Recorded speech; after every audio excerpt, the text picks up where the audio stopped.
네, 가족 여러분 반갑습니다. 네. 오늘은 그래서 주도주 우리 가족 여러분 저희 연말에 제가 주도주 주자 4 강으로 해 가지고 이미 들으신 분들도 있으실 텐데 저는 이제 1 시간 정도를 압축을 해서 말씀을 드릴 건데 왜 주도주 투자를 해야 하는가.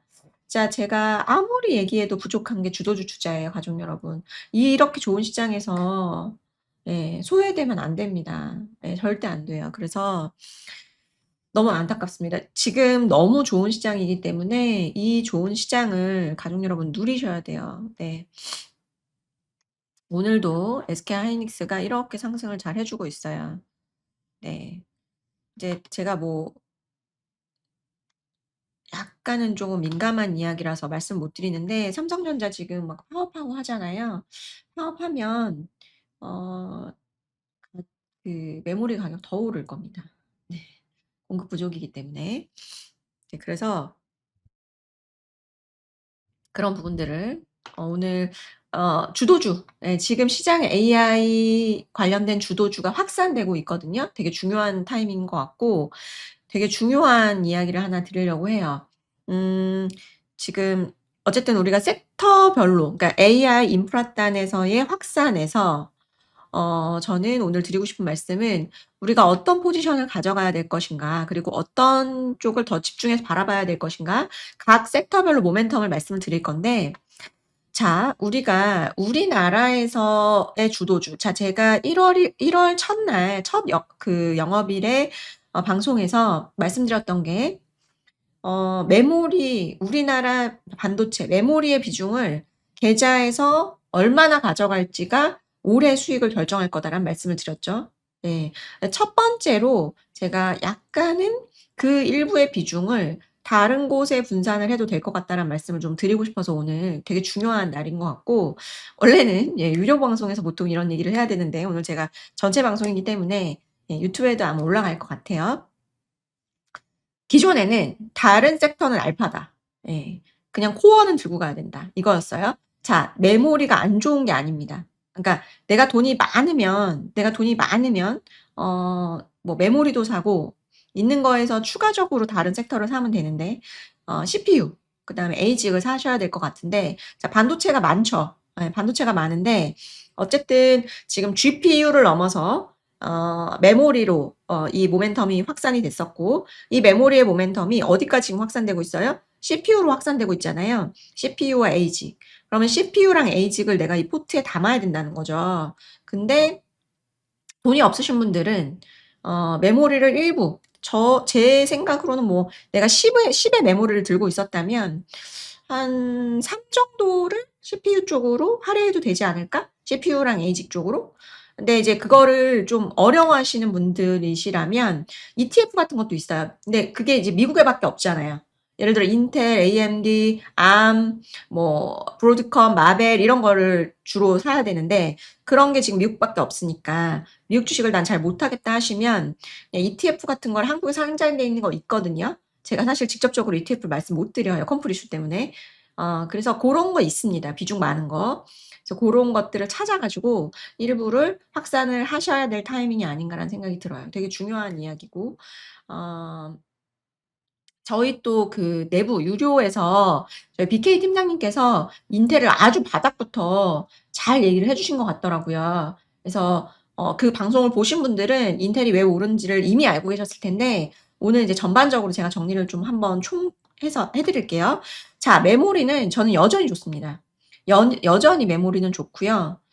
메모리가 도대체 왜 좋냐? 자, 일단 최근 1 개월의 수익이에요. 1 개월의 수익인데 코스피 대비해서 아웃퍼폼 했냐 안 했냐를 좀 보면 아웃퍼폼 했죠. 특히나 마이크론이 39%, 뭐 샌디스크는 말할 것도 없습니다. 64%, SK하이닉스 30%, 삼성전자 21%.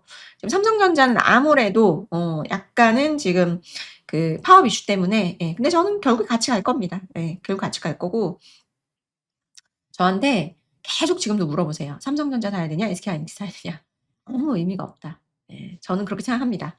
그냥 둘 다 사시면 좋고, 예, 전 "둘 다 가지고 계시면 좋다."라고 말씀드리고 있고요. 자, 일단 메모리부터 쭉 이제 훑을게요. 지금 시간이 없어서 굉장히 빠른 속도로 얘기할 거니까. 예, 너무 말이 빠르다라고 생각하시는 분들은 예, 좀 천천히 배속을 느리게 해서 들으시기 바랍니다. 자, 메모리. 도대체 서버 디램은 누가 불태우냐고 누가 그러시더라고요. 되게 재밌는 이야기인 것 같아서. 그렇게 많이 찍어냈는데 왜 자꾸 없냐. 자, AI 서버 안에서 우리가 이제 AI 서버 안에서 자, GPU만 많이 꼽았어요. 그런데 GPU 옆에 CPU를 뭐 예를 들어 8대 1 정도로 꽂았다면 지금은 점점 이 에이전틱 AI 추론 쪽으로 가면서 지금 추론에서도 그 에이전틱 AI라는 걸까 지금 문제인 거잖아요. 그게 점점 확산이 되니까. 내가 기존에는 생각만 했다면 이제는 뭘 해야 되잖아요. 그죠? 그러려면 결국에는 CPU를 점점 더 많이 꽂기 시작할 건데 GPU 옆에 CPU가 1대1의 비율로 아니면 1대4의 비율, 1대8의 비율까지도 올라간다는 얘기들이 많아요.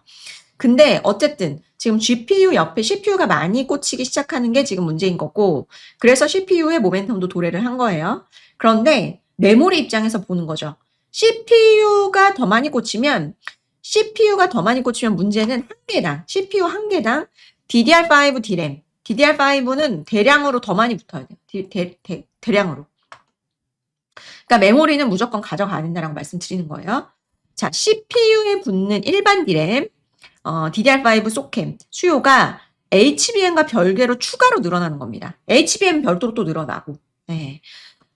GPU 수요와는 별개로 일반 서버 D램 수요가 또 폭발적으로 늘어나고 있어요. 내년에 수요 증가율이 60에 70%입니다. 자, 올해 지금 쇼티지라고 얘기를 하죠. 근데 어때요? 내년의 수요 증가율은 예, 또 올해보다 또 60에서 70%또 늘어난대요. 근데 공급은 삼성전자의 제한적인 캐펙스, 그러니까 내년에 만약에 이제 그 공급이 늘어나려고 했다면 작년에 투자를 해야 되는데 작년에 어땠어요? 작년에 일반 D램 별로 안 좋았어요. 네, 작년에 25년도에. 그렇기 때문에 투자가 별로 안 좋았죠. 투자를 축소했죠. 그것이 내년에 공급이 되는 거기 때문에 내년의 공급은 기껏해야 20에서 25. 저는 이것도 아니라고 이것도 안 될 거라고 생각해요. 예, 이것도 안 될 거라고 생각하는데 어쨌든 이미 4분기부터 분기마다 35에서 80%씩 가격이 뛰었고 앞으로 올해 3분기에는 한 자릿수로 늘어날 거라는 얘기들이 많은데 저의 생각은 그렇지 않습니다. 예, 올해 3분기에도 두 자릿수 상승은 가능할 것 같아요. 네. 왜 모바일 D램까지 품귀인가라고 생각을 해보면 이 스마트폰 별로 잘 안 팔리는 것 같은데 문제는 제가 지난번에 좀 말씀드리긴 했는데 자, 이 스마트폰용 D램을 어떻게 써요? 스마트폰용 D램은 전력을 적게 먹죠. 스마트폰용 이 D램을 엔비디아가 어디에 쓰냐면 AI 서버에 나 이거 넣을 테니까 나 이거 줘. 기존의 스마트폰용 D램 누가 썼어요? 삼성전자.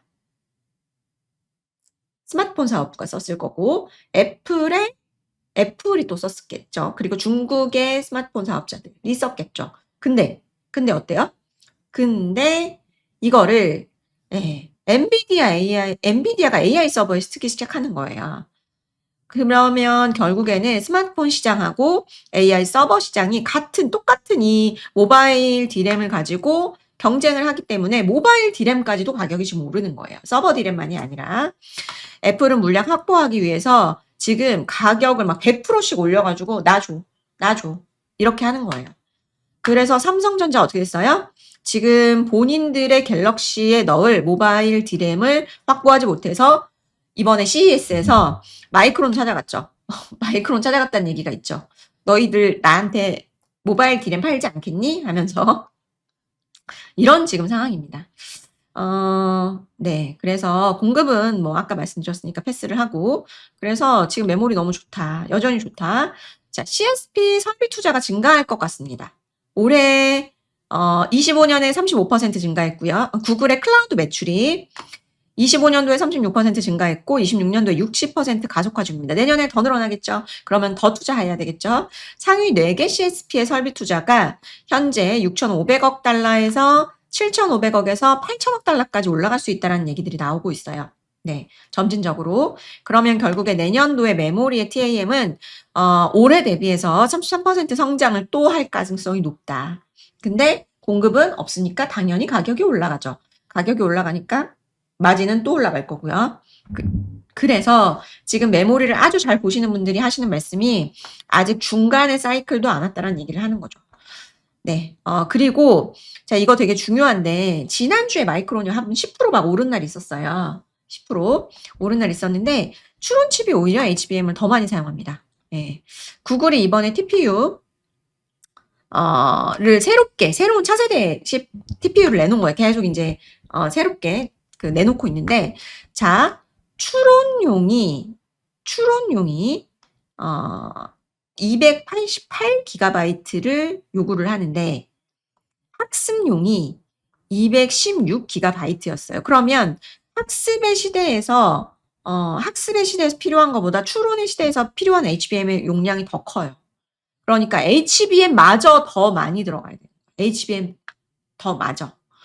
그래서 추론의 시대에는 HBM의 수요가 감소할 것이다라는 그 의미는 아무 의미가 없다.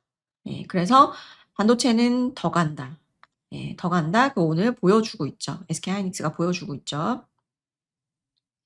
자, 그 다음에 두 번째 이제는 CPU 바로바로 넘어갈 겁니다. 자, CPU는 자 보시면 점진적으로, 그러니까 사실 제가 마이크론이랑 일부러 비교하려고 차트를 이렇게 갖고 왔는데, 자, 일단 누가 제일 1등이에요? 지금 인텔의 상승률이 가장 1등입니다. 인텔 노란색. 자, 인텔은 일단 올라오긴 했어요. 올라오긴 했는데 최근 들어서 거의 절반 이상을, 한 40%를 근래 한 일주일 동안 이렇게 올리고 있습니다. 항상 제가 말씀드리는 게 내 패만 보고 있으면 된다, 안 된다? 안 된다. 내가 가진 마이크론만 보면 된다, 안 된다? 안 된다. 왜? 시장에 누가 더 센 놈이 주도주예요. 그러면 마이크론이 셌는데, 샌디스크가 셌는데 걔보다 더 오르는 종목이 있다? 봐야죠. 쟤는 왜 오르지? 내가 모르는 모멘텀이 있나? 얘의 모멘텀을 타고 들어야죠. 그래서 포트 변경을 할지 말지를 빨리빨리 그 순간순간 결정을 해야 된다. 물론 나는 그냥 메모리만 해도 돼 라고 생각하면 돼요. 근데 자, 삼성전자의 어제가 내일을 만드는 거잖아요.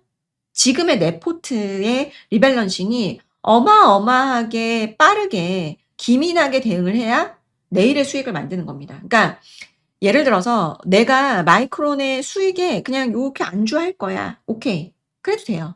내가 요만큼만 먹을 거면. 근데 새롭게 막 치고 나가는 애들이 많단 말이에요. CPU도 치고 나가고 ASIC도 치고 나가고 이러는데 그냥 나는 내 것만. 이렇게 하면 이제 점점 수익률 격차가 벌어지기 시작하겠죠. 예. 그래서 우리는 항상 내일을 위해서 지금의 포트를 변경을 해야 되는 겁니다. 다음을 위해서. 내가 이번 공을 못 쳤더라도 다음 공을 치려면 지금 포트를 부지런하게 변경을 해놔야 다음에 수익이 있다. 라는 거죠. 자, 그래서 나스닥이 최근 1개월 동안 16% 오를 동안 인텔은 87% 올랐어요. AMD 70%, ARM 51%. 그럼 CPU에 뭔가 변화의 조짐이 있다라는 거죠. 그죠? 자, 결국 추론이에요. 핵심은 추론입니다. 추론. 에이전트도 아니고 에이전틱으로 가기 때문에 이런 문제가 다 발생을 하는 겁니다. AI 추론의 시대에 CPU가 귀환을 했어요.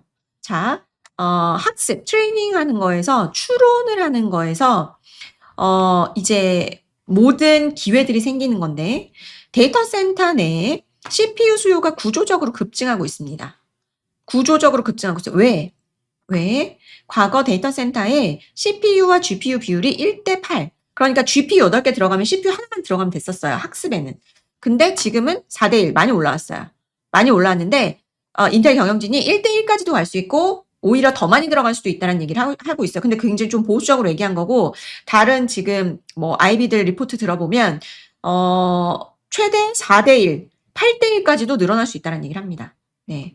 AI 서버 범용 연산 핵심 두뇌로 CPU가 재부각되고 있다는 거예요. 네, CPU가. 자, 일단은 서버에 들어가는 CPU가 공급이 부족합니다. 네, 인텔과 AMD 올해 모두 올해 서버 CPU 완판됐다는 얘기들 하고 있고요. 수요 강세는 내년까지도 지속할 것이라는 얘기하고 있어요. 쇼티지다 보니까 어떻게 됐어요? 가격을 인상합니다.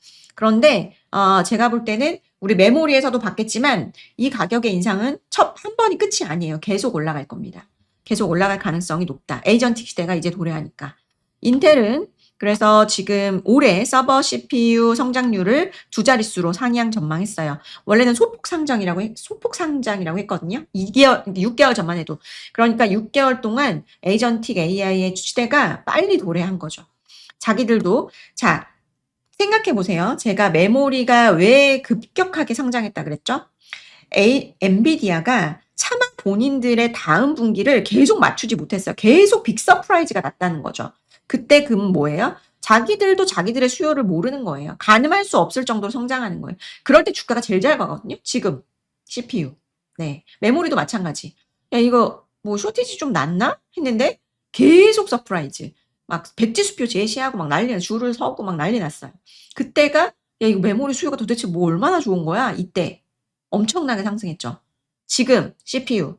야, 뭐 한 개당 한 개 꽂나? 한 4대 1 정도 되나? 8대 1 정도 되는 거야? 이때 가늠할 수 없는 이 컨셉. 이때가 가장 주가가 잘 가는 때입니다. 지금입니다.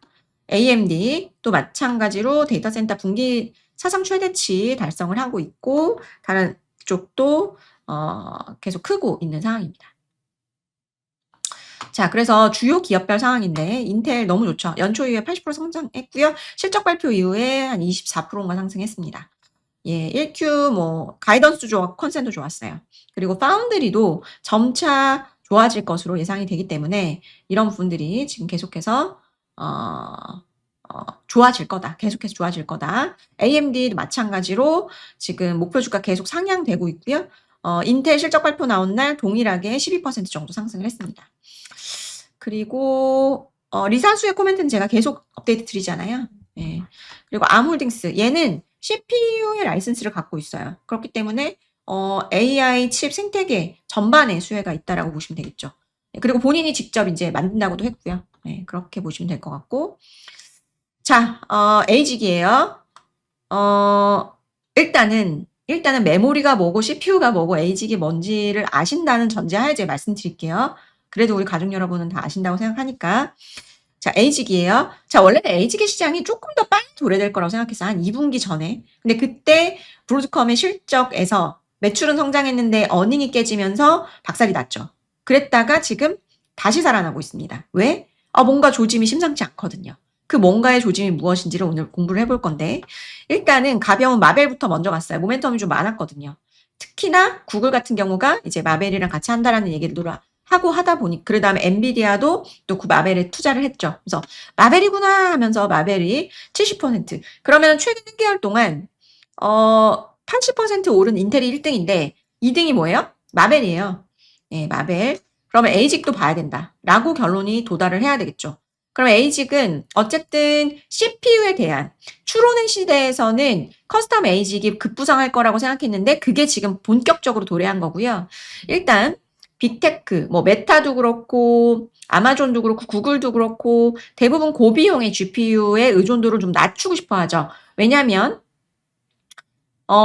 결국 초지능 AGI라는 걸로 누가 먼저 가냐, 누가 먼저 가느냐. 여기서 도태되면 그냥 죽는 거고 AGI 쪽으로 누가 먼저 가냐 선착순을 게임을 하고 있는데 거기에서 내가 돈은 한정적이니까 고비용 GPU를 좀 어쨌든 낮춰가지고 뭐 TPU든 결국 뭐 어떤 것들을 사용을 하고 싶은 거죠. 커스텀 에이직으로. 그래서 그거에 결국에 수혜가 지금 브로드컴이나 마벨에 영향을 미치고 있는 거고 결국 자체 목적형 AI 칩, 가성비 좋은 칩이라고 보시면 될 것 같아요. AI 칩. 에이직 개발에 수조 원을 지금 투자를 하고 있고요. 브로드컴과 마벨이 수혜고 트렌드포스가 올해 매출 성장률 45%, GPU 성장률의 3배 정도. 그러니까 계속 GPU는 성장이 조금 더뎌지는데 에이직은 훨씬 더 커지는. 사실 이런 지금 시스템 반도체의 다시 재림을 제가 예언한 건 아니고요. 자, 이번에 제가 이렇게 박스를 쳐놨죠. 야, 신고가 돌파하는 거, 요 박스권 돌파하는 거, 8개월 만에 박스권 돌파하는 거 되게 의미 있다. 이러고 나서 지금 엔비디아가 다시 가고 있습니다. 다시 가고 있어요. 제가 최근에 여기 이렇게 반등하는 거 보면서 미국 시장 봐야 될 것 같다. 예. 그러니까 기존에는 한국 시장만 했다면 미국 시장이 굉장히 지금 퍼포먼스가 강하다라는 말씀을 드리고 있죠. 그것을 결국에 전통 이 강자들 GPU, CPU, ASIC 이거 다 어느 나라에 있어요? 다 미국에 있습니다. 우리나라는 뭐 1차 벤더, 2차 벤더 뭐 이런 거죠. 1차 벤더도 많이 없죠. 한 2차 벤더 정도? 예. 그렇기 때문에 본토에 있는 쟤네들을 사야 된다. 근데 내가 미국 주식을 하기가 좀 어렵고 지금 사야 되는 종목이 많잖아요. 그러니까 예, 저는 개인적으로는 그거를 다 하나하나 사기보다는 ETF 같은 것들로 그리고 ETF를 보시고 비중이 좀 적다. 예를 들어 뭐 인텔의 비중이 좀 적다. 인텔 R 주식을 일부 사시는 걸로 그런 식으로 좀 약간 이렇게 내 포트를 만들어가는 거죠. 포트폴리오를 짜는 데 있어서 머리가 터져야 됩니다, 가족 여러분.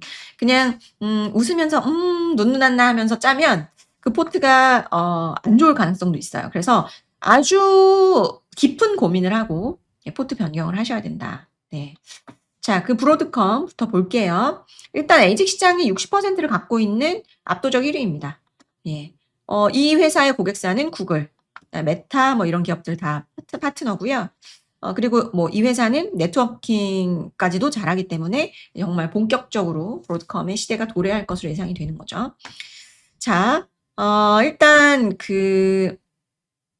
얘 아직 실적 안 나왔어요. 얘는 실적 나올 거고 아마 가이던스 되게 좀 잘 주지 않을까라고 생각을 합니다. 마벨, 구글, 아마존 주요 클라우드 기업의 커스텀 에이직 설계 파트너 2위입니다. 이번에 4월 20일 날 구글이 브로드컴 독점 탈피를 위해서 브로드컴의 그러니까 원벤더, 솔벤더로 가는 건 조금 리스크가 있다고 생각하고 가격 경쟁 면에서도 구글은 계속해서 뭐 구글 미디어텍으로 할까 뭐 고민하다가 마벨로 가는 것 같아요. 어쨌든 마벨과 신규 2종 계약 협의 중이라는 보도가 나왔고요. 그리고 엔비디아가 지난 3월에 20억 달러 전략적 투자를 단행을 했습니다. 그러면서 마벨이로구나 하면서 마벨이 어마무시하게 상승을 하고 있죠. 지금 시간이 상당히 지금 배분을 아주 잘해가고 있습니다. 네. 자, 마벨이 그래서 그 이후로 우리 엔비디아님이 투자하신 이후로 이렇게 크게 상승을 하고 있습니다. 신고가 가고 있고요. 이제 이거 기대감이죠. 이제는 숫자로 나오겠죠. 예, 미국 주식은 특징이 기대감으로 먼저 한번 가고 그리고 숫자가 나오면 또 계속 갑니다. 그게 미국 주식의 장점이기도 합니다. 자, 전력 반도체. 진짜 전력 반도체는 되게 희한한 게 그러니까 다른 이 앞단에도 사실은 우리나라의 수혜주가 그래도 메모리는 있죠. 그래서 제가 메모리를 사자고 한 거고 우리나라 주식 하시는 분들은 근데 이제 그 전력 반도체는 사실은 이것도 사실은 그 탑픽은 미국에 있어요. 그래서 우리나라는 사실은 하려고 하거나 뭐 이제 뭐 하는 데 있어서 부품을 넣거나 뭐 요런 기업들입니다. 그러니까 저는 개인적으로는 그냥 찐 주식을 사라는 말씀. 그래서 광도 항상 저는 우리나라 주식보다는 그냥 로맨텀이나 코이어런트를 말씀을 드렸었는데 전력도 저는 사실은 그렇습니다. 근데 나는 미국 주식 안 해요라고 하시는 분들은 네. 그냥 우리나라의 부품 같은 것들을 사셔야 되겠죠. 전력은 이미 지난주부터 가파르게 올라오는 상황이었고요. 사실 이제 RFHIC는 다른 것들로 수혜가 많이 있었기 때문에 먼저 갔고 일단 뭐 사실 전력 반도체 우리나라 수혜주는 제가 말씀을 안 드려도 더 가족 여러분이 잘 아시더라고요. 관련주 하면 주르륵 나오잖아요, 요즘. 예, 그래서 근데 제가 그 하나하나를 다 관련이 있는지는 공부를 안 해봤기 때문에 뭐 정확하게는 알 수 없습니다. 근데 저는 나비타스는 공부를 했으니까 제가 그걸 일찍 좀 말씀드린 거고 나비타스가 지금 일단 대장이고요. 최근 들어서 나비타스가 아주 강한 주가 퍼포먼스 보여주고 있죠. 100% 넘는. 그래서 이제 강하게 움직이고 있는데 어쨌든 전력 반도체도 지금 핵심이에요. 왜 가냐? 이건 우리가 공부를 했죠. 짧게 다시 말씀드리면 결국 AI 데이터 센터의 문제인데 항상 AI 데이터 센터에 어떤 문제점이 생기면 거기에서 수혜주가 발생을 합니다. 그것도 광이고. 그죠? 광도 그랬고 사실은 메모리도 마찬가지인 거죠. KV 캐시를 많이 써야 되니까 메모리가 더 또 들어가는 거고 결국에는 전력이 문제이기 때문에 지금 무슨 엔진도 가고 막 난리가 난 거잖아요. 뭐 그러니까 이 댓글에 지금 뭐 빠뜨렸다고 그러는데 저는 그냥 제가 아는 거 몇 개만 넣은 거고요. 훨씬 많을 거예요. 예. 그러니까 뭐 빠뜨렸다고 저한테 뭐라고 안 하셔도 되고, 예, 그냥 잘 해가지고. 근데 저는 개인적으로 찐 아니면은 다 트레이딩이다라고 생각을 하기 때문에, 예, 저는 뭐 국내 주식을 어떻게 제가 대응해 드릴 수도 없는 거고, 예, 국내 주식은 알아서 잘 하시면 된다 말씀을 드리고, 어쨌든 전력 반도체의 모멘텀은 제가 말씀드려야 되니까. 제가 오늘 그 아날로그 반도체를 빼놨네요. 근데 어쨌든 뭐 전력도 아날로그에 들어가니까. 예, 아날로그 텍사스 인스트루먼트 실적이 너무 잘 나와가지고 그것도 말씀드려야 되는데, 어쨌든 아날로그 반도체도 같이 갑니다, 가족 여러분. 그거 보시면 되고. 자, 그래서 어쨌든 AI 데이터 센터 전력 효율의 문제. 자, 제가 전력은 AI 데이터 센터를 나중에 이제 수익을 내는 데 있어서 비용이기 때문에 굉장히 중요해요. 굉장히 중요하다. 자, 일단 GPU 한 개가 소비하는 전력이 수백 와트가 돼요. 수백 와트. 클러스터 단위로는 수십 메가와트가 필요합니다. 기존의 실리콘 반도체로는 변환 손실이 너무 커요. 그래서 이 변환 손실이 너무 큰 부분을 획기적으로 줄이는 게 이제 지라갈륨하고 탄화교소. 예, 그런 거고, 이른바 화합물, 전력 반도체가 지금 핵심이다. 그래서 지금 요 전력 반도체 시장, 그 내후년까지 연평균 49%, CAGR로 49%면 엄청난 성장하는 겁니다. 네. 그래서 이제 나비타스 같은 경우를 이제 말씀을 드렸었고, 올해만 142% 올랐습니다. 많이 올랐어요. 얘도 약간 이제 테마성, 띠이 이제 붙은 거죠. 얘가 시장에서는 뭔가 이제 스치면 템베거다라는 생각이 있잖아요. 제가 그래서 이거를 설명할 때 스치면 템베거인데 다음을 찾고 있는데, 뭐 전력 반도체 쪽이 좀 괜찮을 것 같다는 말씀 드렸었죠. 그게 이제 엔비디아, GPU, 메모리, 샌디스크, 뭐 그다음에 광, 루멘텀 또 10배 다 템베거 같다는 거죠. 시장은 다음을 찾는데 그게 전력 반도체에서 나올 가능성이 있다라는 말씀을 드렸던 거고, 나비타스가 선택이 됐어요. 다행히도. 일단 그 앞서 말씀드렸던 이 질화 관련과 탄화구 요소 분야의 퓨어한 플레이어라고 보시면 될 것 같고요. 이 원래 기존의 이제 모바일 충전기 사업에서 AI 데이터 센터 고전력 시장으로 지금 신사업을 확산하고 있는 상황이고, 이 800V 직류 아키텍처가 핵심입니다. 이걸 가장 잘하는 기업이라고 보시면 될 것 같고, 지금 AI 팩토리의 차세대 표준 전력이 800 직류로 가잖아요. 800V 직류로 가니까 그 흐름에서 이제 수혜가 되는 부분이 있고, 이번에 이제 엔비디아 GTC에서 또 이거를 또 칩을 공개를 했습니다. 그래가지고 이제 좀 수혜를 받지 않겠냐라는 기대감. 아직까지 뭐 숫자가 나오기는 조금 시간이 걸릴 것 같아요. 어쨌든 이런 기술을 가지고 있으니까 가고 있다라고 보시면 될 것 같고요. 뭐 코스텔시스 같은 기업은 이제 우리나라 수혜주는 어떤 느낌에서 수혜주인가를 말씀을 드리기 위해서 이걸 사실하는 거 아니고, 코스텍시스는 166%. 자, 사실 광이 갈 때 루멘텀은 10배 가죠. 다른 종목들은 40배 가요. 우리나라 종목은. 그랬잖아요, 광 갈 때. 그래서 제가 맨날 빛광이 아니라 미칠광이다라는 말씀을 드렸는데, 그러니까 약간은, 그러니까 납품을 어디 안 해도 할 것이라는 기대감으로도 우리나라는 400%를 그러니까 40배를 보내거든요. 그런 우리나라의 그 특성이 있다. 그런 것들. 근데 저는 그 확실하지 않은, 그러니까 뭔가 벤더가 확실하지 않거나 숫자가 안 나오고 이런 거를 제가 잘 못해요. 그래서 제 특장점이 있는 분야가 아닙니다. 그런 주식이, 테마주가. 그렇기 때문에 잘하시는 분들은 하시면 돼요. 근데 저는 제가 잘 못하기 때문에 커버를 못하는 거다. 제가 모지라서 그렇습니다. 그거는 인정을 해야죠. 네, 저는 모지라서 그런 테마주는 잘 못한다 말씀을 드리고, 근데 이제 코스닥시스 같은 경우는 왜 그러면 지금 전력 반도체랑 엮여서 가는 거냐. 그러니까 컨셉을 말씀드릴게요. 컨셉을. 이 친구 같은 경우는 아까 말씀드렸던 이런 그 핵심 반도체, 전력 반도체에 그 필요한 부품들이 있습니다. 필요한 부품들이 있는데 그거를 잘하는 기업이다. 예. 실제로 이제 수주를 일부 받기도 했어요. 근데 미국의 AI 반도체 기업 T사라고 하는데 어딘지 잘 모르겠어요. 어쨌든 T사라고까지만 오픈이 됐고, 한 600억 정도 장기 공급 계약을 체결을 했습니다. 올해부터 본격 매출이 반영이 될 것 같고요. 이 회사는 뭐 하는 거냐? 그러니까 열을 좀 관리를 잘 해주는 것 같아요. 예. 어쨌든 열에 관련된 거잖아요. 전력 반도체는. 열이 굉장히 강한데 그걸 밖으로 빼주는 바닥재, 방전 가공판이라는 것을 제작을 해서, 요거가 이제 구리랑 몰리브덴을 섞어서 만들어야 되는데, 그게 이제 소재 그 세제를 잘 다뤄가지고 만드는 게 이제 이 회사의 핵심 기술력이라고 보시면 될 것 같고요. 두 번째로는 반도체를 보호해주는, 그러니까 반도체 칩이 아주 예민하잖아요. 그래서 외부 충격이나 습기가 생기면 그 성능을 100% 발휘하기가 쉽지 않습니다. 그런 부분들이 칩이 안전하게 보호해주는 약간 패키지 같은 박스 같은 역할을 해주는 게 이제 동사가 잘하는, 예, 그거라고 얘기를 하고요. 어쨌든 그 열을 잘 다루는 거 관련돼서 이제 기회들이 생길 거라고 생각을 합니다. 예. 그래서 요런 것들을 잘한다. 요런 기업들을 지금 시장에서 찾고 있기 때문에 뭐 여기 지금 없다고 해서 얘는 전력 반도체가 아닌가 봐 할 필요도 없고요. 사실 얘네들이 100% 전력 반도체인지도 사실 제가 잘 몰라요. 일단 전력 반도체 관련주라고 되어 있는 종목들을 일단 제가 주가 비교를 해본 거니까 공부를 잘 해보시면 좋을 것 같고, 저는 개인적으로는 지금 전력 반도체 관련돼서는 몬셈이라든지 나비타스 정도가 수혜주가 되지 않겠냐. 앞으로 계속 생겨나겠죠. 근데 어쨌든 사실 광도 처음에 루멘텀 이러니까 루멘텀이 쭉 가더라고요. 끝까지. 어쨌든 뭐 이제 앞으로 정말 그 메인 벤더랑 협약을 해서 숫자들이 잘 나오면 그 친구가 핵심 수혜주가 될 거라고 생각합니다.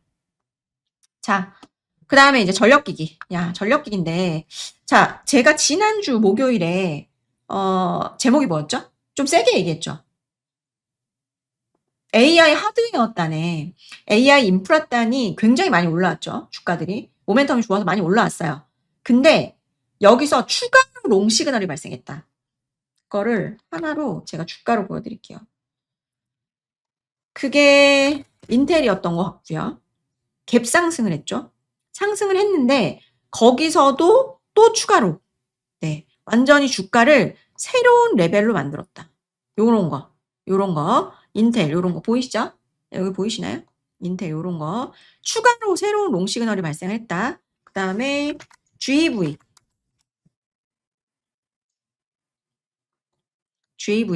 자, 얘도 마찬가지죠. 얘도 추가적인 롱 시그널, 기존의 추세를 벗어나는 추가 상승. 예, 그래서 제가 지난주에 인텔과 GV의 모멘텀으로도 추가적으로 이 AI 하드웨어 단이 추가적으로 더 많이 상승할 수 있는 룸이 생겼다라고 말씀을 드렸는데, 그게 지금 이제 그때 그러니까 GE 베르노바의 실적 발표로 보면 전력기기를 안 살 수가 없다라는 말씀을 드렸죠. 대장이 뭔가요? 최근에 대장이 뭐죠? 한번 제가 질문을 한번 드려봐도 될까요? 약간의 시차가 있어서 조금 시간이 걸릴 것 같은데 지금 전력기기의 대장은 누군가요? 전력기기 대장 LS죠. LS 일렉트릭. 기존에는 효성이 좀 핵심 수혜주였다고 한다면, 그러니까 처음에 초기에는 HD 현대일렉이고 그 다음에는 이제 효성이고 지금은 LS인 것 같지 않으세요? 아닌가? 저는 그렇게 생각하거든요. 저는 개인적으로 지금의 전력기기의 대장은 LS다라고 생각해요. 요날 제가 방송하면서 LS 일렉트릭이 지금 10%가 넘게 상승을 하고 있는데 왜 얘가 그러니까 왜 전력기기가 11%가 상승하는데 정당한가에 대해서 설명을 드렸고요. 그 방송을 보신 분들은 이해가 다 되셨을 거라고 생각을 합니다. 그런데 그 와중에서도 왜 도대체 LS 일렉인가에 대해서 조금 더 말씀드릴게요. 자, 일단 최근 1개월 동안의 수익이에요. 코스피 18% 오를 동안 LS 일렉 35%, 현대일렉 29%, 산일전기 32%, 효성중공업 24%. 자, 누가 제일 세요? LS 일렉과 산일전기. 얘네들은 뭐예요? 자, 앙씨님께서 배전반 비중이 높아서 지금 더 잘 가는 것 같습니다. 정답입니다. LS 일렉과 산일전기는 배전을 핵심으로 잘하는 기업들이기 때문에 더 잘 간다고 했거든요. 항상 상대 비교를 하셔야 됩니다. 주식시장은 뭐다? 상대적 미인대회다. 내가 예쁘다, 제가 이쁘다, 절대적 비교예요? 아니에요. 상대적으로. 다 좋아요, 지금은. 다 좋아. 안 좋지 않아. 다 좋은데, 다 좋은데 얘가 더 좋네? 얘가 조금 더 뭐가 좋네? 그거를 본다는 거예요. 그럼 왜 그러냐? 앞서 제가 모든 모멘텀은 어디에서 왔다? 추론의 시대에서 왔다. 추론의 시대, 메모리, 광, 그 다음에 뭐 통신, 인터커넥터, 뭐 그 다음에 아까 뭐였죠? CPU, 전력 다 뭐예요? 결국엔 추론의 시대가 빨리 온 거에서 이게 지금 문제가 생긴 거예요, 다. AI 추론이 전력 인프라의 슈퍼사이클을 또 한 번 만들어낸 거예요. 예, 또 한 번 만들어냈는데 뭐냐. 자, 학습에서 추론으로 에이전틱으로 전환될수록 전력 소비는 오히려 폭증합니다. 자, 데이터 센터 클러스터 제가 아까 말씀드렸죠. 계속해서 급상승한다. 그래서 전반적으로 변압기, 배전, 냉각 다 병목이에요. 다 병목인데 문제는 자, 결국에는 자, AI 데이터 센터 전력 공급 체계를 보시면 전력망에서 초고압 변압기로 가서 고압 기어를 거쳐서 배전 변압기를 거치죠. 그 다음에 배전반, 그 다음에 렉별 배전, 그래서 얘한테 오죠. 전기가 오는 그 공급 체계가. 그쵸? 자, 그러면 초고압 변압기가 지금도 여전히 병목이에요. 지금도 여전히 병목이다. 예. 지금도 여전히 납기가 3에서 5년 정도 걸립니다. 예. 전기 강판도 부족하고요. 이게 다 변압기는 사람이 수작업으로 해야 되는 부분들이 있거든요. 그래서 그런 부분들이 결국에는 숙련공에 한정적이기 때문에 갑자기 뭔가를 캐파를 늘려도 한정적이에요, 이게. 그래서 납기는 계속해서 늘어나고 있는 상황입니다. 리드 타임은. 자, 배전 구간으로 이제 들어서면은 결국에는 핵심이 이 이제 변압기 이후에 실제로 렉까지 전력을 전달을 해야죠. 배전반, 스위치 기어, PDU 요런 전 구간에서 병목이 생길 건데 요게 앞으로 사실 중장기적으로는 더 큰 시장이에요. 지금은 초과압 변압기 쇼티지 오케이. 근데 항상 시장은 뭐다? 넥스트. 자, 광에서 병목이 해소됐어요? 안 됐어요. 이제 막 병목이 시작될 거예요. 근데 이미 주가는 빨리 반영했죠. 학습 효과라는 게 있기 때문에. 그 지금 새로운 넥스트를 찾고 있잖아요. 전력 반도체 같은 거. 그러니까 시장도 마찬가지인 거야. 전력기기도 이미 초과압 변압기 병목 맞아. 오케이, 인정. 근데 저거 이미 다 반영했잖아. 네, 그런 생각을 갖고 있다는 거죠. 그러면 다음은 뭐야? 배전. 배전은 중장기적으로 더 크고 이제 추론 시장이니까 핵심적으로 얘한테만 전력을 공급하던 거를 뭐야? 확산시켜야 돼. 분산시켜야 돼. 그러니까 배달시켜줘야 돼. 각각의 이 스팟으로. 결국에는 AI 추론 클러스터는 렉당 전력 요구가 40에서 70kW 이상으로 기존의 서버용 배전 설계를 전면으로 수정을 해야 됩니다. 교체를 해야 돼요. 그래서 시장 규모가 변압기보다 넓고요. 교체 수요가 더 오래 갈 가능성이 있다라는 얘기를 하는 겁니다. 그러니까 제가 삼성전기 한번 예를 들어볼게요.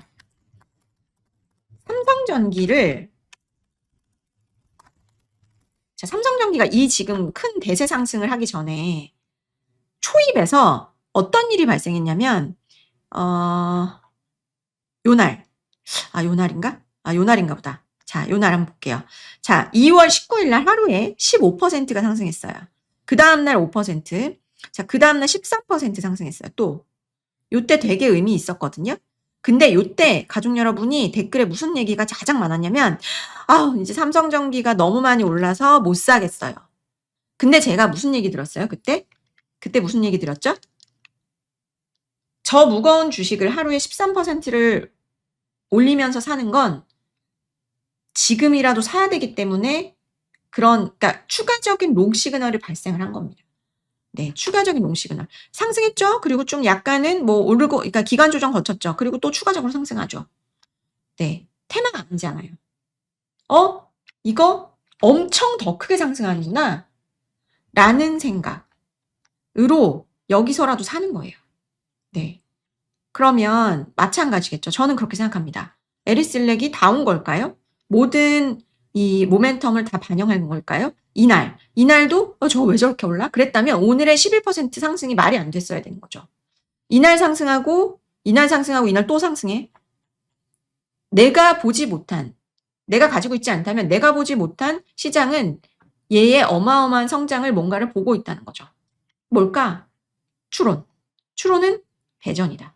추론 시대에 배전 없으면 꽝. 자, 다시 학습의 시대에는 소수의 거대 데이터 센터, GPU 클러스터의 전력을 몰아주면 돼요. 여기에서 학습을 하니까. 그래서 변압기 하나에서 대량의 전력을 받아서 한 곳에 쏟아 부어요. 그런 구조였다는 거죠. 학습의 시대에는. 근데 학습의 시대에는 전력을 한 곳에 부으면 됩니다. 근데 추론은 뭐예요? 추론은 사용을 하잖아요. 많은 사람들이 추론을 사용을 하잖아요. 에이전틱을. 그죠? 그러면 뭐죠? 전력을 수천 곳에 정밀하게 나눠줘야 돼요. 그렇기 때문에 뭐다? 회전. 회전이다. 핵심은. 자, 무조건 그게 아닐 수도 있어요. 조금, 이제 예를 들어 추론 시대에 조금 뭐 어떤 새로운 모멘텀이 또 생길 수도 있어요. 그러면 또 그런 거를 따라가면 돼요. 하지만 지금은 추론의 시대에서 이제 추론의 시대가 막 개화됐죠. 이제 막 개화됐다. 이제 막 개화됐기 때문에 LS 일렉도 추가적인 모멘텀이 생기면서 더 가는 거다. 네. 그렇게 보시면 될 것 같고요. 자, 그래서 추론은 분산입니다. 추론은 뭐다? 분산이다. 거점이 폭발적으로 늘어납니다. 추론은 사용자와 가까운 곳에서 낮은 지연으로 응답해야 돼요. 블룸에너지 왜 가요? 데이터 센터가 분산형으로 지금 확장되고 있기 때문에 블룸에너지가 가죠. 온사이트 전력. 자, 다 모든 거는 연결이에요. 파편적으로 이 지식을 알면 주도주가 보이지 않습니다. 왜 블룸에너지와 GEV가 LS 일렉이 다 가는지를 아셔야 됩니다. 인텔과 이 시대가 왜 도래했는지를 아셔야 결국엔 추론이에요. 추론의 특성에서 파생된 주도주들이 지금 다 같이 가고 있는 거예요. 엔진도 마찬가지고. 네. 엔진도 마찬가지고, 대형 엔진이 아니더라도 중형 엔진으로 여러 개 모아서 발전기를 돌린다. 전력을 공급한다. 전력을 발생시킨다. 이런 거죠. 결국엔 거기에서 다 파생되는 거고, 수로는 사용자와 가까운 곳에서 낮은 지연으로 응답해야 합니다. 하나의 거대 클러스터가 아니라 엣지형 지역으로 퍼지는 구조예요. 그렇기 때문에 거점마다 뭐가 필요해요? 변압기만 필요해요? 배전반, PDU, 전체 전력 체계를 새로 깔아야 돼요. 그러니까 변압기는 한 개 쓰면 배전 설비는 수십 배 늘어나는 레버리지 효과가 발생을 하는 거다. 그 다음에 렉당 전력 밀도가 달라지죠. 기존의 배전 설비 전부 교체해야 돼요.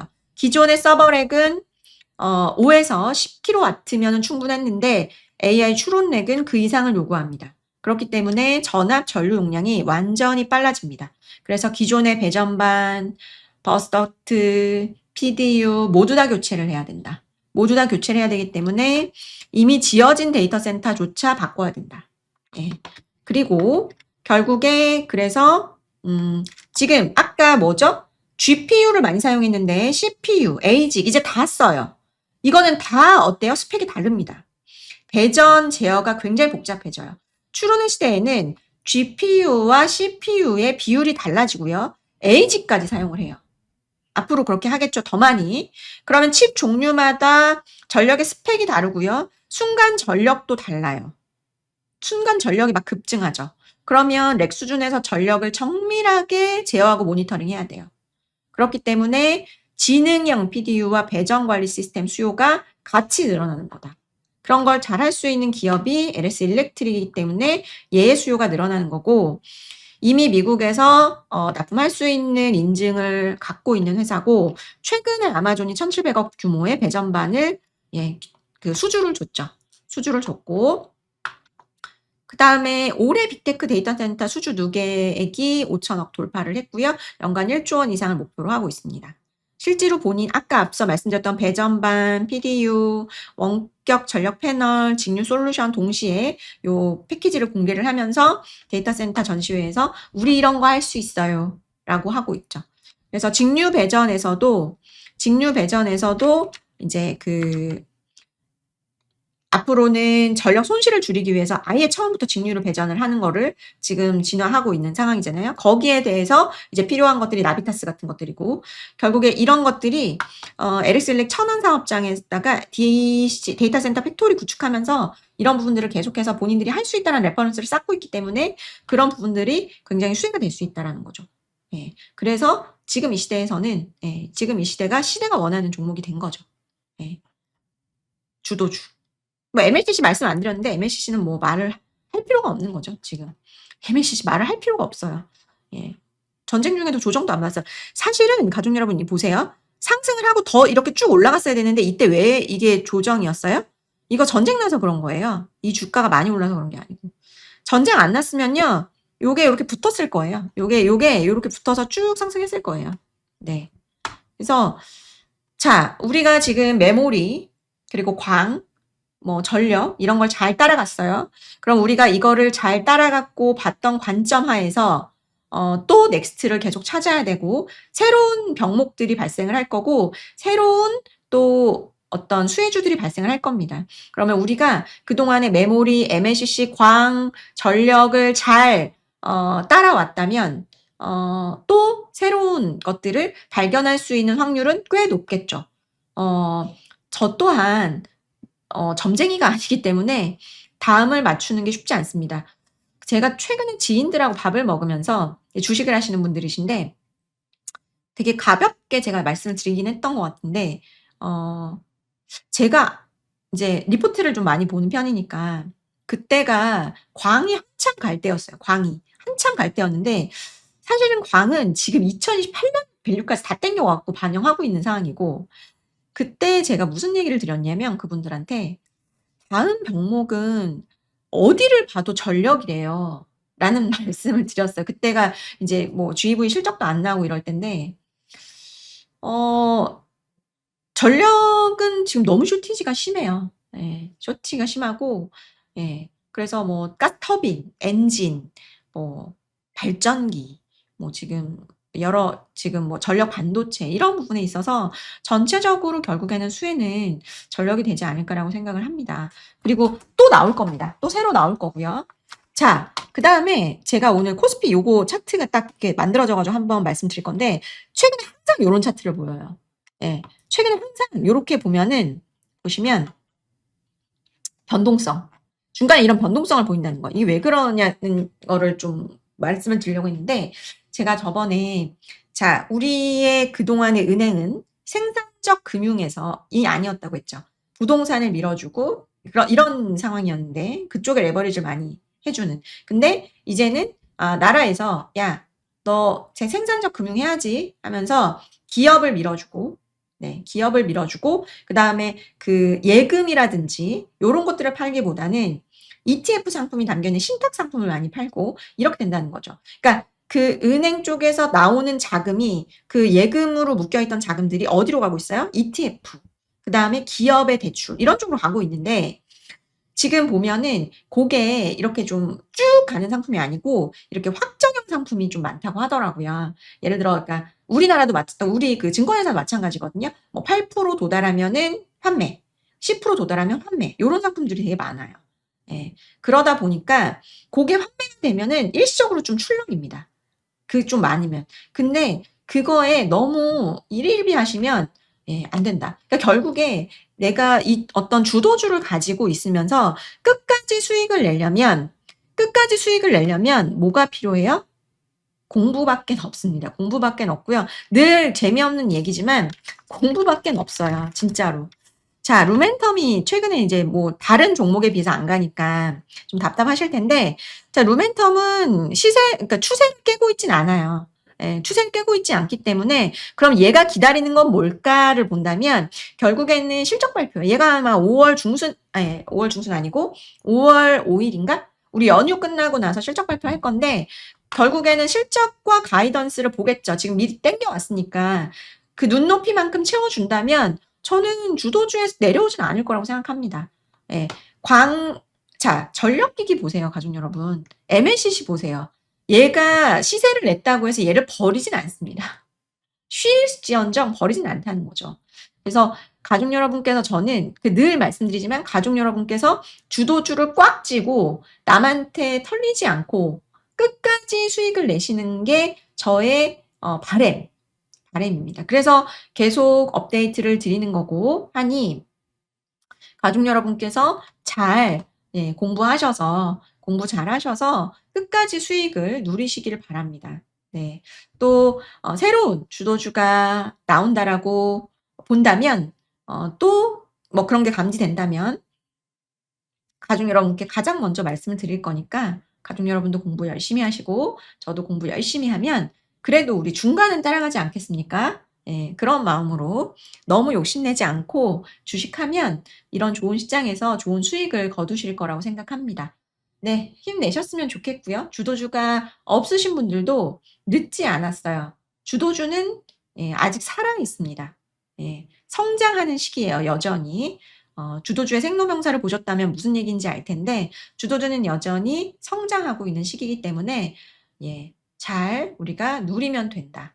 예, 할 게 없어요, 별로. 주도주가 성장하는 시기에 할 게 없습니다. 가장 그거 꽉 들고 중간에 그리고요, 주도주의 특징 중에 하나는 뭐죠? 제가 이따가 3%에서 말씀드리긴 할 건데 항상 고평가 논란에 시달립니다. 너는 고평가야. 이제 다 왔어. 예. 결국에는 뭐다? 실적으로 증명해야 된다. 루멘턴만 보셔도 그렇고 엔비디아 봐도 그렇고 결국에 주도주는 스스로 입증합니다. 나 주도주야. GV, 뭐 블룸에너지, 뭐 마이크론, SK하이닉스 다 실적으로 증명했죠. 실적으로 증명이 안 되고 실적이 부러지면 걔는 이제 주도주에서 탈락하는 순간이 오는 거죠. 네. 자, 여기까지 말씀드렸고요. 저는 목요일 날 뵙도록 하겠습니다. 감사합니다.